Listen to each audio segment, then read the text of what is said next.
Shegu katuma. Okay, haisi moswa yake mwanasikana wamuisa pamuyeto bakundikana. Uri kuseji kwangu mkana ndakanamatira kusapozwa depkada ubaba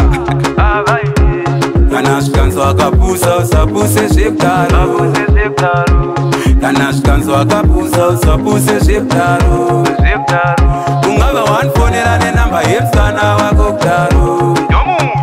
ungava wandipa nenamba yepsana wako wangusapuse vanhu vakudyirwa mafufu ndaunosirwa chero ukafona manheru pakati peusiku hazvikumise kubirwa tinotonyarara seunge tisipo wangu musikana wako anoda pipo tikaona asina ringana munhu chichinotiratidza kuti pane munhu baba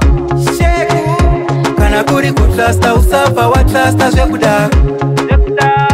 kana kuri kuda usabva watoda zvekudaro imbabvunza Titan X akadzoka zvekudaro kana kuri kutrasta usabva watrasta zvekudaro oka chiwa ungatraste munhu wako zvekutotisiya tiri tu utoenda kumashop murumu make zvaunoziva bebi wako nokrashira enzo nengochifungei nhai zenzo manje vanodya munhu vomudzosera havambotora vanokusevera chete kana zvikanzo akapusa usapuse zvekudaro kana zvikanzo akapusa usapuse zvekudaro ungava wanfonera nenamba yepsana wako kudaro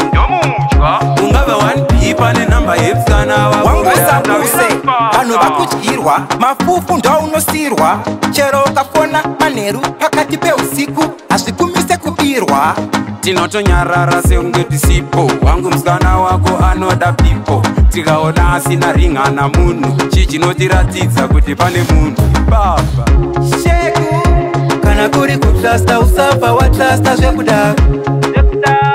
kana kuri kuda usabva watoda zvekudaro imbabvunza Titan X akadzoka zvekudaro kana kuri kutrasta usabva watrasta zvekudaro